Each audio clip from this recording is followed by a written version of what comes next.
Today's video nga mga kapatol, ay meron nga ho pala akong nabili dito na halagang 200 pesos only na shrimp or hipon.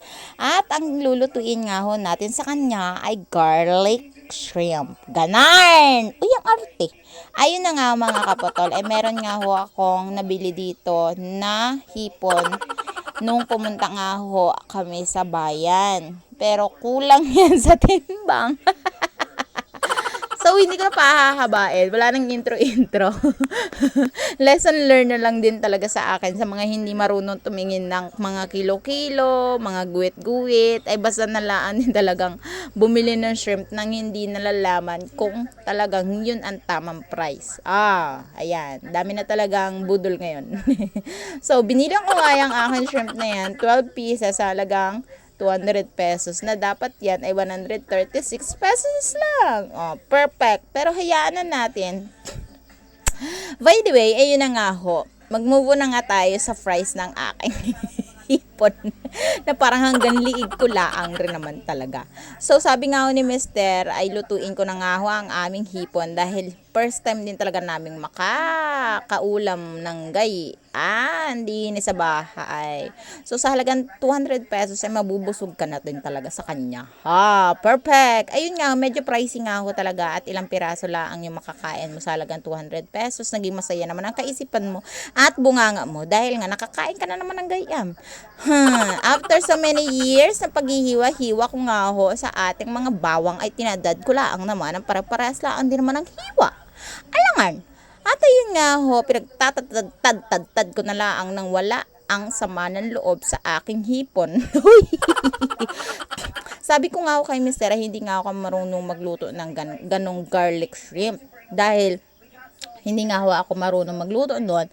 Kaya nag-isip na lang ako ng mga bagay na dapat kong ipanluluto sa kanya katulad nga ho ng garlic shrimp. At napansin ko nga rin ho talaga na maraming hugasin sa aming banggirahan ay bago nga ho ako nagluto ay naghugas pa nga ho ko ng bahagya na fast forward lang. Syempre naka-timeslap tayo kaya medyo fast forward lang ang mga bahagya na gayang plato. Nilinis ko na din yung mga gilid-gilid kasi sobrang dumi na din sa mga kalderong pinapatong-patong katulad ng mga kalderong maiitim na kulay uwak nga ho ang kulay. So, ayun na nga ho, bago nga ho nyo ako marinig mag-alingaw-ngaw at matapos ang aking video ay panoorin nyo na bahagya ang aking munting video na ito. Dahil minsan-minsan na lang ako makaka-upload. Gayon nga ho na nauubusan din siyempre ng vlog si Kapotol. Dahil nga, siyempre kapag pagkagising mo ng umaga, hindi mo na magawang mag-vlog dahil anong oras ka na nagigising, tapos magasain ka pa. Tapos wala rin naman maluluto na ulam ng bahagya na medyo iba rin sa mga paningin nyo. Kahit nga pangkaraniwan laang yung aking mga ninuluto ay na-appreciate ko ng bahagya dahil marami din talagang nanonood. Minsan umaabot ng 2.933k, gayon. Sobrang na-appreciate ko mga kapatol dahil gustong-gusto nyo nga ho yung aking mga pinagagawa kahit na yung iba nahihirapan kasi normal yung mga paningin nila tapos na-amaze kasi nga ho kaya ko daw gawin yung mga gayan. Bago nga ho yung lahat ay nagpakulo na nga ako ng bebe oil katulad nga ho na nakikita nyo, ay talaga nga akong napakabango ng garlic kapag nga ito ay ginigisa mo sa may mantika. Ay, pababrownishin mo lang yan, tapos kapag medyo okay na, ay ilalagay mo na nga ang aring hipon. Ay, ako nga ho, ay hindi ko na inantay na mag-brownish. Kasi nga mga kaputol, mas bet ko nga ho yung medyo hilaw-hilaw, gayon, yung hindi siya ma-brown, yung tama laang. Tapos hinalo-halo ko na nga yung 12 piraso nating hipon. Huy, bilang na bilang. Mga kapotol, ay gayon nga ho na kailangan natin bilangin kasi nga ho, party-party ang aming pamilya. Nilagyan ko na rin ng asin, toyo, tapos iba pang seasoning. Paminta, gayon, tapos konting magic sarap. Tapos, syempre, ang ating pangmalakasang Mang Tomas hot sauce. So, sarap. Masarap po pala kapag gayaan yung pagkakaluto, mga kapotol.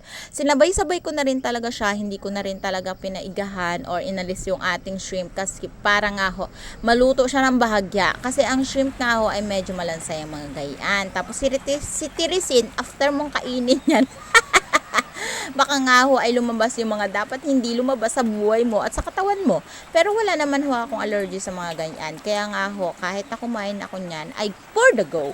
Meron tayong pangbara para sa mga nakakabuhay ng mga allergy sa buhay natin. At ayun nga ho, nakita nga ho natin na kumukulo na ang ating shrimp. Ay napansin ko din talaga at nalasahan ko na napakasarap pala kapag ang aringahong Mang Tomas na maanghang yung ilalagay mo dyan. Abi, napakalasa niya nga mga kaputol. Tapos kailangan mong hindi ka na another luto kasi nga sinabay-sabay ko na siya.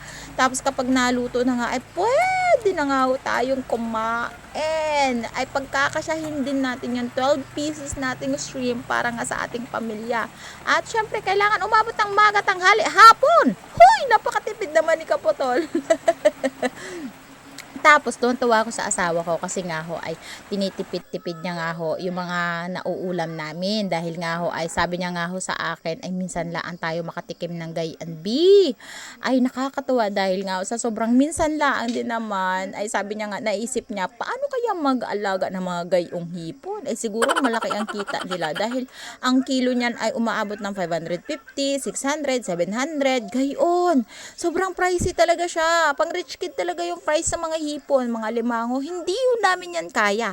At eto pa ang maganda mga kaputol, yung pinambili ko ng hipon na yan, ay galing yan doon sa mga painting na pinanalunan ko or consolation prize ko, ganon. Siyempre, sumali nga ako sa isang competition, tapos hindi nga ako tayo nanalo. Dahil hindi naman ho tayo ganun karunong sa ating mga painting. Kaya nga ho, tinatamad na din talaga ako sumali sa mga ganyang event. Kasi nga ho, ewan ko ba? Pilingon kasi ako kaya ayoko nang na-disappoint ako sa mga bagay na ginagawa ako at pinagpapaguran ko sa buhay. Kaya kinalimutan ko na rin yung mga singing contest, ganon. Kasi nga ay parang nasasaktan ako kapag halimbawa na-disqualified ako kahit na hindi naman ako super galing. Pero ganon talaga ang buhay. Kailangan mo din talaga ma-disqualified bago ka matuto sa isang bagay. At lalo yung nag-i-improve kapag pinagpatuloy mo. Pero ibahin natin, hindi ako ganun. I-stop ko na lang yung kalokohan ko kaysa maglala ako at mabaliw. Huy! At ayun nga ho, syempre ang painting, ginagawa ko ng libangan niya. Pag halimbawa, may mood ako, yung siya pag gusto ko lang na mag-drawing, i-display ko lang, ganan. Pero hindi ko talaga siya ginagrave. Huy! At ayun nga, sabi nga ho ni Mister, ay dahil nga paminsan-minsan lang ho kami nakakakain ng gayan, dahil panay-panay kami ang gulay, mga kung ano-ano laang ng mga isda, yung mga gayon. Ay sabi niya nga ho, susulitin niya na daw yung lasa. Ay tuwan-tuwa ako kasi sobrang sarap na sarap silang dalawa ni Gio. Tapos syempre ako ay mapaparami na naman ang kain, tapos mapapahirap na naman ang diet namin. Susulitin na din namin. Ay sabi ko nga sa kanya, dahil ginto yung ating mga hipon na yan. Ay ayun nga, kainin pati balat at walang ititira. At ayun nga, walang patawad, syempre pati ulo ay kinain. Super sarap talaga mga kaputol. Hindi ko makakalimutan yung mga ganyang moment na nakakain nga ho kami ng shrimp. Aha, power! Feeling ko yayamanin na tayo pag ganyan nga na nakakabili na tayo ng mga shrimp. By the way, huy English. At ayun nga ho, bago nga tayo matapos ng lahat, mga netizen, ay maraming salamat sa inyong panunood at pagsusubaybay sa aking mga vlog. Lalo na ho sa mga nagfa-follow. Ayan, nagsisend ng star. Maraming salamat sa inyo kasi hindi nyo pa rin ako iniiwan. At congratulations sa atin, may 1,000 na naman tayong followers na dumadagdag sa ating Facebook account. Maraming salamat din sa pag-follow ng aking isang account na yun talagang personal account ko na ginagamit. Kasi napapansin ko habang tumatagal, dumadagdag yung mga nagfa-follow. Dati 568 ay 60 lang siya. Ngayon 568 na siya. O kahit papaano nagfa-follow. Kaya nga baka naman pwedeng maglambing. I-follow nyo din naman yung aking personal account dahil doon pwede nyo akong i-chat, pwede nyo akong makipagkwentuhan, pero dito sa akin Facebook account sa Kaputol Vlogs ay madalang sa patak ng ulan. Yun lang. Kinsan ni?